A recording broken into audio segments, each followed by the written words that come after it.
नमस्ते मित्रांनो, तू ही रे माझा मित्र या मालिकेमध्ये आपल्याला फारच इंटरेस्टेड एपिसोड आज पाहायला मिळणार आहे. तर मित्रांनो, इकडे वल्लरी झोपेमध्ये असता शनी लगेच इकडे उदयकांतचा फोन वल्लरीला येतो. वल्लरी फारच घाबरलेली असते आणि उदयकांत म्हणतो की मी आत्ताच्या आत्ता तुला घराच्या बाहेर भेटायला आलो आहे. मला माझं जो काय तो हिशोब दे आणि मी इथून जातो, त्याशिवाय मी इथून जाणार नाही. पण वल्लरी मात्र इथं फोनवरच बोलत असते. ती जाम अशी घाबरलेली असते. तर इकडे उदयकांत हा वल्लरीला फोनवर बोलत असतो. त्या क्षणी नेमका तिथे रमाकांत येतो आणि रमाकांत उदयकांतला बघतो आणि लगेचच तिथे उदयकांतच्या मागे जाऊन उभा राहतो, त्याला पकडतो. तर इकडे उदयकांत रमाकांतला बघून फारच घाबरलेला असतो आणि उदयकांतला रमाकांत पकडायला जातो. त्याच वेळेस रमाकांतला उदयकांत ढकलून देतो आणि त्यामुळे रमाकांत खाली पडतो आणि इतकं त्याला लागतं की त्याला अक्षरशः उठताच येत नाही आणि याचाच फायदा उदयकांत घेतो आणि तिथून तो पळून जातो. तर इकडे रमाकांत जोरजोरात ओरडायला लागतो. ईश्वरी, अर्णव, अविनाश असं सगळ्यांची तो नावे घेतो आणि इकडे रमाकांतचा आवाज आल्यामुळे सगळेजण झोपेतून जागे होतात आणि सगळेच जण बाहेर येतात. बाहेर येता क्षणी ईश्वरी, अर्णव सगळेच जण रमाकांतजवळ जातात. तर वल्लरी मात्र घाबरून लालबुंद झालेली असते. त्यावेळेस रमाकांत म्हणतो, मी उदयकांतला आत्ता इथे पाहिले, इथेच उदयकांत होता. त्या क्षणी लगेचच इकडे वल्लरी त्याला म्हणते, कसं काय शक्य, इथे कशाला येईल तो. पण त्याच वेळेस अर्णव हा त्याला शोधण्यासाठी गेटच्या बाहेर जातो, परंतु तोपर्यंत उदयकांत हा फरार झालेला असतो. तर इकडे आतमध्ये अर्णव येतो आणि अर्णव म्हणतो, मी बाहेर सगळीकडे बघितलं, परंतु कुठेसुद्धा आम्हाला उदयकांत दिसला नाही. त्यावेळेस वल्लरी म्हणते, ह्यांचं काय ऐकताय तुम्ही, हे खोटं बोलत असतील. त्या क्षणी लगेचच रमाकांत म्हणतो, तो माझा सक्का भाऊ आहे वल्लरी, मी त्याला कसं काय विसरू शकतो, असं तो वल्लरीला बोलतो. तर इकडे इतका सगळे प्रॉब्लेम सुरू असताना त्या क्षणी नेमके दारामध्ये येतात केळुसकर सर. त्यावेळेस सगळेजण त्यांच्याकडे बघतात आणि केळुसकर काय साध्या सिंपल भाषेमध्ये येत नाही, तर तो आरडाओरडा करतच येतो की हे काय केलं आहे तुम्ही, कसल्या दर्जाचा तुम्ही मला माल दिला आहे, असं म्हणता क्षणी लगेचच त्याच्याजवळ सगळे जातात. त्यावेळेस अर्णव म्हणतो, काय झालं, काय बोलत आहात तुम्ही. त्यावेळेस केळुसकर म्हणतो, तुमच्याबरोबर मी डील केली, तुम्हाला मी एवढं पैसे दिले आणि तुम्हाला इतक्या हलक्या दर्जाचा माल दिला. त्यावेळेस अर्णव म्हणतो, कसं शक्य आहे सगळं, मी तर तुम्हाला चांगला माल पाठवला होता. त्यावेळेस केळुसकर व्हिडिओ दाखवतो आणि म्हणतो, मला माहिती आहे तुम्ही सगळे असेच बोलणार होते, त्यामुळे मी हा व्हिडिओ काढला आहे. आणि तो व्हिडिओ बघितला तर खरोखरच त्या व्हिडिओमध्ये जो काही माल असतो तो हलक्या दर्जाचाच असतो आणि केळुसकर तो सगळा माल तिथे फेकतो आणि म्हणतो, आत्ताच्या आत्ता मी तुमच्याविषयी केस लावणार आणि जे काही मी तुम्हाला पैसे दिले आहेत ते पैसे मला तुम्ही रिटर्न द्यायचे. सात्विक फॅशन कशाप्रकारे फ्रॉड कॉम करतं हे सगळ्यांना कळालं पाहिजे, असं केळुसकर सगळ्यांना बोलतो. ईश्वरी त्या केळुसकरला समजवण्याचा प्रयत्न करते, परंतु इकडे केळुसकर कुणाचं सुद्धा ऐकून घ्यायला तयार नसतो आणि तो म्हणतो, मला तुमचं काही ऐकायचं नाही, मी आत्ताच्या आत्ता कोर्टामध्ये तुमची केस लावणार आणि सात्विक फॅशनची अब्रू वेशीवर टांगणार, असं म्हणून तिथून तो निघून जातो. त्यामुळे घरातील सगळेच व्यक्ती टेन्शनमध्ये असतात. तर वल्लरीला मात्र दिलासा मिळाला असतो की आपल्यावरील लक्ष आता कमी झालं. तर इकडे लगेचच अर्णव, आकाश सगळेच जण ते व्हिडिओ बघतात, जो व्हिडिओ केळुसकरने दाखवलेला आणि पाठवलेला असतो. त्यावेळेस आकाश तो व्हिडिओ बघतो. त्या क्षणी अर्णव आकाशवर चिडतो आणि म्हणतो, काय झालं आकाश, ही सगळी जबाबदारी मी तुला दिली होती, आपला मॅनेजर तुमच्याबरोबर असायला हवा होता, काय झालं, हे कसं काय होऊ शकतं. त्यावेळेस आकाश म्हणतो, सॉरी दादा, मी स्वतः पण तिथे नव्हतो आणि मॅनेजरला सांगितलं होतं पण ते गेले नाही, सगळं काही फोनवरच हँडल केलं. त्यामुळे अर्णव मात्र आकाशवर फार चिडतो आणि अर्णव म्हणतो, हे कसं काय शक्य आहे आकाश, तुझ्याकडून मला ही अपेक्षा नाहीच आहे, कारण तू खूपच हुशार आणि काम करणारा मुलगा आहे, तू असं कसं करू शकतो, तुझ्यामुळे आपल्याला हे सगळं भोगावं लागणार. याचाच फायदा इकडे वल्लरी घेते आणि नम्रताच्या मनामध्ये असं भरवते, बघ तुझ्या नवऱ्यावर किती ओरडतोय हा अर्णव, आणि माझा मुलगासुद्धा आहे तरीसुद्धा तो किती ओरडतोय, अर्णव काहीसुद्धा माझ्या मुलाला इज्जत देत नाही, असं त्या बावळट नम्रताच्या मनात इकडे वल्लरी भरून देते. तर इकडे आकाश मात्र अर्णवला म्हणतो, सॉरी दादा, चुकलं माझ्याकडून, पुन्हा असं होणार नाही. त्यानंतर ईश्वरी म्हणते, झालं गेलं ते सोडा, पण आता इथून पुढे काय करायचं त्याच्याकडे लक्ष द्या. तर इकडे ईश्वरी म्हणते, आकाश भाऊजी मला तुम्ही तो व्हिडिओ दाखवा.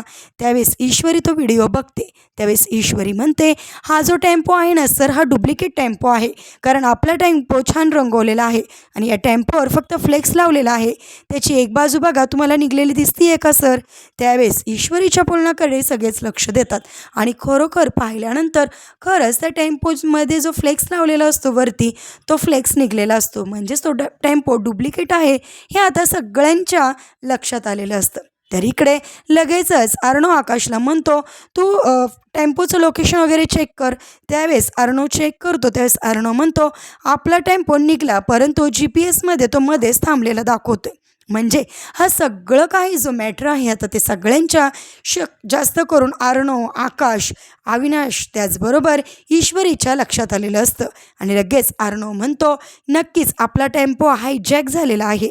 आपला टेम्पो कोणीतरी मध्येच थांबवला आणि त्यातील चांगला माल न जाता घाणेरडा माल त्या केळुसकर सरांकडे गेला. आता हे सगळं काही त्यांच्या लक्षात येतं आणि ही बाब लक्षात येता क्षणी लगेचच इकडे आकाश आणि अर्णव गाडी घेतात आणि जिथे GPS मॅप त्यांना टेम्पो थांबलेला दाखवतो त्या ठिकाणी ते जातात. तिथे गेल्यानंतर रात्र झालेली असते, तरीसुद्धा अर्णव आणि आकाश टेम्पोची सगळीकडे शोधाशोध घेतात, परंतु तो टेम्पो त्यांना तिथे कुठेच दिसत नाही.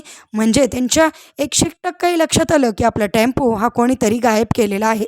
त्यावेळेस आकाश अर्णवला म्हणतो, दादा काही झालं तरी आपल्याला पोलीस कंप्लेंट करावी लागेल, कारण त्या टेम्पोमध्ये आपला सगळा चांगला माल आहे आणि तो माल दुसरीकडे जाता कामा नये. आपण लगेचच पोलीस कंप्लेंट करूया, वेळ वाया घालवायला नको.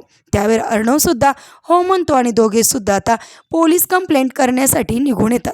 तर इकडे आपल्याला असं पाहायला मिळतं की वल्लरी तिच्या बेडरूममध्ये येते आणि आल्यानंतर खूपच ती घाबरलेली असते आणि म्हणते, बरं झालं बाबा ते केळुसकर आला, नाही तर सगळेजण त्या उदयकांतला शोधायच्या मागे लागले असते आणि विनाकारण माझं नाव हे समोर आलं असतं. त्यावेळेस वल्लरी असं म्हणते की काही झालं तरीसुद्धा आता त्या उदयकांचं तोंड मला बंद करावंच लागेल, त्याच्याशिवाय आता मला काहीच पर्याय नाही. नक्कीच मला या उदयकांचं आता तोंडच बंद करणार मी, असं ती बोलते. तर इकडे मालिकेच्या उद्याच्या पुढील भागामध्ये आपल्याला असं पाहायला मिळणार आहे की इकडे ईश्वरी आणि अर्णव दोघेसुद्धा गप्पा मारत असतात. दोघेसुद्धा त्या टेम्पोचाच विचार करत असतात आणि टेम्पो नक्की कोणी गायब केला असेल याचासुद्धा ते विचार करत असतात. त्या क्षणी ईश्वरी लगेचच अर्णवला असं म्हणते की सौदामिनीकडे सर आपले 60% शेअर आहेत, म्हणजेच तीसुद्धा कंपनीची अर्धी मालकीण आहे. ती सात्विक फॅशनला कशाला नुकसान करून देईल? त्यावेळेस अर्णव म्हणतो, तिचं काही सांगता येत नाही, कारण तिला पैशाची काहीच पडलेली नाही. तिला फक्त मला बर्बाद करायचं आहे. पैशाचं तिला काही घेणं देणंच नाही ईश्वरी, असं बोलता क्षणी लगे ईश्वरीच्यासुद्धा सगळं काही लक्षात येतं. तर इकडे अर्णव आणि ईश्वरी देशमुखबाईकडे येतात. त्यावेळेस देशमुखबाई त्यांना बघून म्हणते की आता तुम्हाला पैसे मिळवणं फार सोपं राहिलेलं नाही आहे, त्यामुळे आता तुम्ही उलटं काउंटडाऊन सुरू करा. काही झालं तरी या कंपनीची मालकीण आता मी होणार, कंपनी मला देण्यासाठी आता तुम्ही तयार राहा. त्यावेळेस ईश्वरी सौदामिनी देशमुखला असे म्हणते की हे बघा, आता जी स्पर्धा होणार आहे ना ती स्पर्धा आम्हीच जिंकणार आणि काही झालं तरी आम्ही स्पर्धा जिंकून आमचं सात्विक फॅशन आम्ही मिळवल्याशिवाय राहणार नाही, असं म्हणून आता ईश्वरी त्या देशमुखबाईला ओपन चॅलेंज करते आणि म्हणते, आमचं काउंटडाऊन नाही तर तुमचं काउंटडाऊन आता उलटं सुरू झालं आहे. सात्विक फॅशन आमच्याकडे देण्याची दिवस आता फारच जवळ आलेला आहे, असं म्हणून ईश्वरी आणि अर्णव आता देशमुखबाईला ओपन चॅलेंज देताना आपल्याला पाहायला मिळतात. आता मालिकेमध्ये फारच जबरदस्त ट्विस्ट आलेला आपल्याला पाहायला मिळालेला आहे.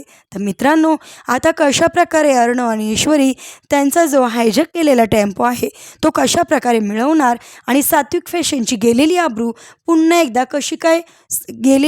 पुन्हा एकदा कशी काय मिळवणार आणि सात्विक फॅशनचं नाव कशाप्रकारे उंच करणार ते पाहणेसुद्धा इंटरेस्टिंग आहे.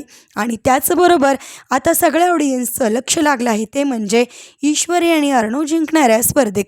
तर त्या स्पर्धा कशाप्रकारे ईश्वरी आणि अर्णव जिंकणार आणि स्पर्धा जिंकण्यानंतर कशाप्रकारे सात्विक फॅशन स्वतःकडे घेणार आणि सौदामिनी देशमुखची कशाप्रकारे अकलपट्टी करणार हे आता सगळं पाहणं फारच इंटरेस्टिंग ठरणार आहे. तर हा एपिसोड पाहून तुम्हाला काय वाटतं कमेंट करून नक्की सांगा आणि असे छान असे फुल एपिसोड पाहण्यासाठी तुम्ही आपल्या रंजक मराठी चॅनेलला सबस्क्राईब करायला विसरू नका. धन्यवाद.